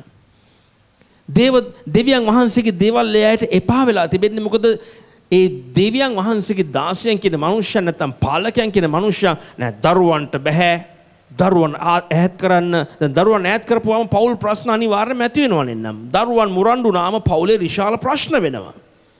ඉතින් සමහර ආගමික සභාවල වලින් තමයි බොහෝ ප්‍රශ්න ඇත්තටම ඇති වී තිබෙන්නේ. අපි දකින්නේ දෙවියන් වහන්සේ ඕනම පියෙක් සහ මව කෙනෙක් ගැලවීම ලබා සිටිනවා නම් එයාගේ තිබෙන එකම ආශාවක් තමයි ඇදහිල්ලෙන් මේගොල්ලෝ ප්‍රකාශ කරන්නේ මගේ දරුවා අනිවාර්යයෙන්ම ගැලවීම ලබලා සිටින්නේ. දෙවියන් වහන්සේ දෙදෙනෙක් එක් කරන්නේ ඊටාම ශුද්ධ පරම්පරාවක් ගෙනෙන්නටයි. ශුද්ධ පරම්පරාවක් උන්වහන්සේ කියන්නේ ශුද්ධ පරම්පරාවක්. අපට කියන්න බෑ දරුවන් අපේ ඇහැත් කරන්න ඒගොල්ලෝ බොරු කියන දරුවන් ඒගොල්ලෝ නිතරම මොරණ්ඩුකමේ ඉන්නේ. අම්මලා තාත්තලා එනවා මගේ යාත්‍රා මගේ දරුවා මොරණ්ඩුයි මං හැරලා කියන්නේ නැහැ දරුවා නෙවෙයි ඔබයි මොරණ්ඩු. ඔබ හැරලා ඒ දරුවාට හොඳ වචන කතා කරොත් ඔබගේ දරුවන් හැදෙයි. ඒ දරුවන්ට ඔබ කියනවා මොරණ්ඩුයි දරුවා කවදාවත් හැදෙන්නේ නැහැ හැම දෙයක්ම භාගයටයි කරන්නේ. මිනිස්සයා මොකද ඒ දෙමව්පියන්ගේ ශාපය දරුවන්ගේ ජීවිතේට වදිනවා. ඒක හරි ප්‍රශ්නයක් වෙනවා දරුවන් අපි එක්රැස් කරන්න ඕන එක්කන් එන්නට ඕන දරුවන් එන්න ඇවිත් සහභාගී වෙන්න අපි කරන දේවල් සමග ඔබ සහභාගී වෙන්න එන්න ඉගෙන ගන්න. ඉතින් බොරුවක් කිව්වහම ඒගොල්ලෝ නිවසේ මොකක් හරි වැරද්දක් කරා නම් බලන්න වාඩි කරලා කියන්නේ ඒගොල්ලෝ ඔබ ගිවිසුම් භෝජන සහභාගී වෙනව නේද? යේසුස් වහන්සේ ඉතින් ඔබගේ සිත විමසා බැලුවා නේද? ඇයි එහෙනම් ඔබ මේ දේ කරේ? පසුතැවිලි වෙනස් වෙන අපිට පුළුවන් ඒ අය හදන්න. දරුවන් හදන්න බැරි කමක් නෙවෙයි දරුවන්ට පුළුවන් අපිට පහදලා දෙන්න කරුණු. පහදලා දෙන්නට ඕන අපි අනිවාර්යයෙන්ම. වයසට ගියන් පස්සේ ඒගොල්ලන්ට නමුත් කුඩා වයසේ බයිබලයේ සඳහන් කරලා තිබෙනවා කුඩා වයසේ ඒගොල්ලන්ට හරි ආකාරي ගැන්නුවා නම් ඒගොල්ලෝ වයසට ගියාම හොඳටම හොඳ ආකාරව සිටින්නට යන්නේ. අපි හරවමු හිතෝපදේශයේ 22 වෙනි පරිච්ඡේදයට හරවන්න. හිතෝපදේශය 22 6 වෙනි පදේ කියවන්න. දරුවෙකු සුදුසු මාර්ගයේ පුහුණු කරපන්න. දරුවෙකු සුදුසු මාර්ගයේ පුහුණු කරන්න. පුහුණු කිරීම කියලා කියන්නේ ඔබ ආදර්ශයක් වෙන්න. ඔබේ ජීවිතයේ ආදර්ශයක් වෙන්න. ඔබ කරන දේවල් දරුවන් කරන එක දරුවන් දකින්නට ඕන. ඔබ කරන දේවල් දරුවන් දකින්නට ඕන. ඉතින් ආදර්ශයක් වෙන්න ඔබ. ඊට පස්සේ එවිට ඔහු වයස්ගත වූ කලත් එයින් අහක්ව නොයන්නේ. එයින් අහක්ව යන්නේ නැත. එයින් අහක්ව යන්නේ නැහැ. ඒගොල්ලන්ට පරණ ඒ දෙමව්පියන් යටතේ සිටිය දේවල් එයාගේ ජීවිතේට විශාල බලපෑමක් ආව නිසා කොහොමද දෙමව්පියන් සභාවට එක්කන් ගියේ අපව කොන් කරේ නැහැ. අපට දොස් තැබුවේ නැහැ. මෙන්න අල්ලන්න එපා. ඔක යේසුස් වහන්සේගේ යේසුස් වහන්සේගේ ශරීරය අල්ලන්න එපා. ඔක දරුවන්ට නෙවෙයි තිබෙන්නේ. දරුවන් බය වෙනවා. බය වෙන හැම දෙයකටම ඒගොල්ලෝ කවදාවත් ලං වෙන්නේ නැහැ. අපි ආය ලං කරමු යේසුස් වහන්සේ. දරුවන් යේසුස් වහන්සේට ආපු වෙලාවේදී ගෝලයන් කෝ ඈත් යේසුස් වහන්සේ ඔබලා වෙන නෙවෙයි. නමුත් යේසුස් වහන්සේලා මොකද කිව්වේ? දරුවන් මා වෙතට එකන් එන්න. දරුවන් මා වෙතට එකන් එන්න. මේ ආත්මිකව ආගමිකව සිටියේ මේ උන්වහන්සේ ගෝලයන් තමයි දරුවන්ව ඈත් කර යේසුස් වහන්සේගේ. නමුත් යේසුස් වහන්සේ කිව්වා ඒ අය ආපු දෙන්න. දරුවන් මා වෙතට එන්න. මේ වාගේ දරුවෙක් හැටියට යේසුස් වහන්සේ උපමාවක් ගත්තා. උන්වහන්සේ කිව්වේ මේ වාගේම ඔබ දරුවෙක් වෙන්නේ නැත්නම් කවදාවත් ඔබ දේව රාජ්‍යයට ඇතුල් වෙන්නේ නැහැ කියලා. මේ වාගේම ඔබට යටහත් පහත් සිතක් නැත්නම් දරුවන් හරි අහිංසකයි සමහර. යටහත් පහත් සිතක් ඔබට තිබුණොත් තමයි ඔබට පුළුවන්කමක් තිබෙන ගැලවීම ලබා ගන්න. ඉතින් රාජ්‍යයට ඇතුල් වෙන්න. ඉතින් බොහෝ ආගමික දේවල් ඉතින් යේසුස් වහන්සේ ඒ ආගමික දේවල් ඇති වෙන්නේ මාංශය සහ යක්ෂය එකතු වුණාම.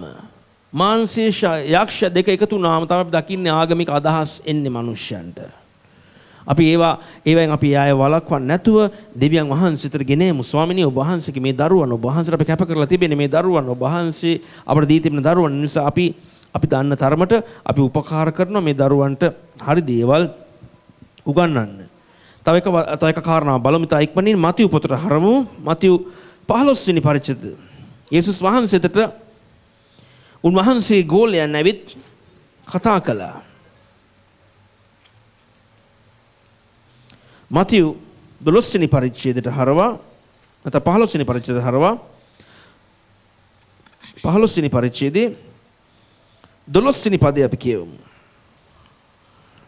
එවිට ගෝලෝ ඇවිත් පරිසිවරුන් ඒ වචන අසා බාධා වූ බව දන්නාසේක් දැයි උන්වහන්සේගෙන් ඇසුවෝය.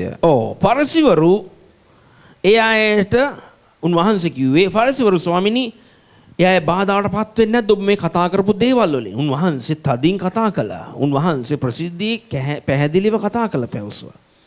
ඒ ආගමික නායකයන් ඔක්කොම බාහිරව කරේ.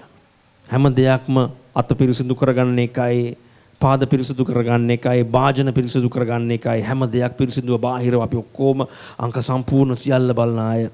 නමුත් යේසුස් වහන්සේ හැරලා කිව්වේ ඔබගේ කටට ඇතුල් වෙන දේ නෙවෙයි ඔබ අපවිත්‍ර කරන්නේ, නමුත් ඔබේ කටින් පිට වෙන දේවල් තමයි ඔබ අපවිත්‍ර කරන්නේ කියලා උන්වහන්සේ තදින්ම ඒ ආගමික මිනිස්යන්ට කතා කළා. අපි කියවමු 9 වෙනි පදයේ සිට. මිනිසයන්ගේ ශික්ෂාවන් ගුරුකම් කොට උගන්වමින් ඔවුන් මට නමස්කාර කරන්නේ නිර්ර්ථකයේයි අනාගත වචන මනාකොට කීයයි කීසේක. එවිට උන්වහන්සේ සමූහයා කැඳවා උන්ට කතා කොට නුඹලා අසා තේරුම් ගනිල්ලා. කටට ඇතුල් වන දෙයින් මිනිසයා අපවිත්‍ර වෙනවා නොව මිනිසයා අපවිත්‍ර වන්නේ කටින් පිටවන දෙයින් යයි කීසේක. මිනිසයා අපවිත්‍ර වන්නේ කටින් පිට වෙන දේවල් වලින්, කතා කරන වචන. ඉතින් උන්වහන්සේ පහදලා දෙන්නට උත්සාහ කරා. ඉතින් ඒකට ගෝලයන් ප්‍රශ්න කරා, ස්වාමිනී ඔබ වහන්සේ කතා කරපු දේවයන් ස්වාමීන් වහන්සේ මේ පරිසවරුන් ස්වාමිනී ඒගොල්ලෝ බාධාටපත් වුණා නේද? ස්වාමිනී එහෙම කරන එක හොඳ නෑ නේද? මොකද්ද ඔබ වහන්සේ ගැන හිතන්නේ? ඊට පස්සේ උන්වහන්සේ පෞද්ගලිකව සිටි වෙලාවේදී උන්වහන්සේ පිළිතුරක් දුන්නා 13 වෙනි පදේ. උන්වහන්සේ උත්තර දෙමින් මාගේ ස්වර්ගයේ පියාණන් වහන්සේ විසින් නොඉන්දු සියලුම පැලෑටි උදරුන් ලබන්නේය. 14 ඔහු නිකම් සිටිත්වා. ඔහු මඟ පෙන්වන අන්ධයෝය. අන්ධෙක් අන්ධයෙකුට මඟ පෙන්වමින් යතොත් දෙදෙනාම වලක වැටෙනවා ඇතයි කීසේක. අන්ධෙක් අන්ධයෙකුට මඟ පෙන්වුවොත් දෙදෙනාම වලටයි වැටෙන්නට යන්නේ. අද අපි දකින්නේ බොහෝ නායකයන් පවා ගැලවීම ලබලා නැහැ. නමුත් ගැලවීමේ මාර්ගය ඒගොල්ලෝ පෙන්වන්න උත්සාහ කරනවා ගැලවීම නොලබා ගත්ත අයට. අන්ධ මිනිසයන්, ගැලවීම නොලබාගත් මිනිසයන්, එලිදරව්වක් නැති මිනිසයන්, එලිදරව්වක් නැතුව සිටින මිනිසයන් මඟ පෙන්වන්න උත්සාහ කරන මේ දෙදෙනාම යන්නේ වලටයි. දෙදෙනාම යන්නේ වලටයි. යේසුස් වහන්සේ කිව්වේ මගේ පියාණන් වහන්සේ හිටවපු නැති දෙයක් කවදාවත් ඒක පැලවෙන්නේ නැහැ. උන්වහන්සේ ඒක උගුල්ලා දානවා. පියාණන් වහන්සේ විසින් හිටවපු නැති දේවල්. අපි දකින්නේ බොහෝ දේවල් වටා පිට අපි දකින්න විට අපි දකින්නේ මෙන්න හරි විශාල දේවල් සිදු වෙනවා කියලා. නමුත් අපි දැනගන්නට ඕන අන්ධයන්ම තමයි ඒගොල්ලෝ මඟ පෙන්වන්නේ. දෙගොල්ලම යන්නේ වලටයි. දෙගොල්ලම යන්නේ වලටයි. ඉතින් බොහෝ අපි දකින්නේ දෙවියන් වහන්සේගේ කැඳවීමක්, ආලේපයක්, ඉගැන්වීමක් සත්‍ය නැතුව කොහොමද එයාට පුළුවන්කමක් තිබෙන්නේ සත්‍ය උගන්වන්න තවත් කෙනෙකුට? අසත්‍යමයි උගන්වන්නේ. මනුෂ්‍යයන් තවමත් ජීවත් වෙන්නේ දෝෂාරෝපණ. මනුෂ්‍යයන් තවමත් ජීවත් වෙන්නේ අසරණ තත්ත්වයෙන්. මනුෂ්‍යයන්ට කිසිම ගැලවීමක් නැහැ. ඇයි මේ මනුෂ්‍යයන්ට ගැලවීමක් නැති නිසා? මම බයිබල් විද්‍යාලයට ගියයි කියලා මම ගැලවීම ලබා ගත්තේ නැහැ. මට විශාල උපාධියක් තිබෙන නිසා නැත්තම් මට සර්ටිෆිකේට් එකක් තිබෙනවයි කියලා මට කාඩ් පතක් අතේ තිබෙනවා මම දේවදාසයෙක් කියලා කියන එකේ මම ගැලවීම ලබලා නැති වෙන්නට පුළුවන්. මං ඒ ස්ථානය සොයාගෙන යන්නට පුළුවන්. නැත්තම් ඒ ස්ථානය ලබන්නට මම විශේෂයෙන්ම අවුරුද්දක් හරි දෙකක් හරි තුනක් හරි කැප වෙලා මම සිටියා. නමුත් මට ගැලවීම තිබෙන්නේ උන්වහන්සේගෙන් මිසක් වෙන කිසි මාර්ගයකින් නොවේ. අපි ආත්මා කරන දවසේදී අපි උපදේශ කීපයක් බැලුවා. ඊළඟ සතියේත් බලමු අපි ස්වාමින් වහන්සේ අපට පෞද්ගලික උපදේශ සම්බන්ධව නැත්නම් උන්වහන්සේ තවත් කරුණු පහදලා දෙනවා. කරුණු පහදලා දෙන දේවල් අපි ඒවා මොහොතක් අපි කල්පනා කරලා මෙනෙහි කරමින් අපි බලමු දෙවියන් වහන්සේ අපට කුමක්ද සඳහන් කර තිබෙන්නේ. අන්ධයන්ට කවදාවත් බෑ අන්ධයෙකුට මඟ පෙන්වන්න. ඉතින් එලිදරව් වචනයක් නැති මිනිස්සුයෙකුට බෑ එලිදරව් වචනයකින් තවත් කෙනෙකුට මඟ පෙන්වන්න. ගැලවීම නොලබාගත් කෙනෙකුට බෑ කිසිම දෙයකින් ගැලවීම නොලබාගත් කෙනෙකුට බෑ කිසිම දෙයකින් ගැලවීම ගැන කතා කරන්න. ගැලවීම නොලබාගත් අයට එයා මොකද්ද කරන්නේ? දෙගොල්ලම එක වලටයි යන්නේ. අද බොහෝ සේවාවන් තිබෙනවා අන්ධයන්ටයි මඟ පෙන්වන්නේ. කිසි විදිහකින් එහා ගැලීම ලැබලත් නැහැ. ගැලීම ලබා ගන්න හැකියාවකුත් නැහැ ඒගොල්ලන්ට. ඒට හේතුව ඒගොල්ලෝ සත්‍යයට විරුද්ධව සිටින්නේ. සත්‍ය අතේ තියන් ඉන්න එකෙන් කවදාවත් ඔබට නිදහස ලැබෙන්නේ නැහැ. නමුත් ඔබ සත්‍ය දැනගන්නට ඕන. සත්‍ය කවුද? යේසුස් වහන්සේ. යේසුස් වහන්සේ පෞද්ගලිකව ඔබ දැනගන්නට ඕන. පෞද්ගලික උන්වහන්සේව දැනගත්තාම තමයි මට පුළුවන්කමක් තිබෙන්නේ ගැලවීමට පැමිණෙන්න. ඉතින් මට බෑ අන්ධයෙක් වී මගේ ජීවිත කාලෙම ගත කරන්න. මම අන්ධ මිනිස්සෙක් කියලා මම කියන්නේ නැහැ. මම දන්නවා කියලා තමයි මම කියන්නේ. ඉතින් මම මාර්ග පෙන්වන අයටත් ඒ අයත් කෙලින්ම යන්නේ අපායටයි. ඉතින් යේසුස් වහන්සේ ගෝලයන්ට කිව්වා බය වෙන්න එපා. ඒව ගැන කල්පනා කරන්න එපා. පියාණන් වහන්සේ හිතවපු නැති දෙයක් කවදාවත් ඒක හිටින්නට යන්නේ නැහැ. ඉතින් උන්වහන්සේ තදින්ම කතා කරා. උන්වහන්සේ ඒ ආගමික මිනිස්යන්ට තදින්ම කතා කරාට හේතුව ඒගොල්ලෝගේ විශ්වාසය හැම දෙයක්ම තිබ්බේ මනුෂ්‍යාකාරව නැත්තම් බාහිර පෙනුමානුව. අපි ආත්මා කරමු. ආදර දෙවියනි ඔබ වහන්සේට ස්තුති වේවා. ඔබ වහන්සේ අපට මඟ පෙන්වු නිසා ස්තුති.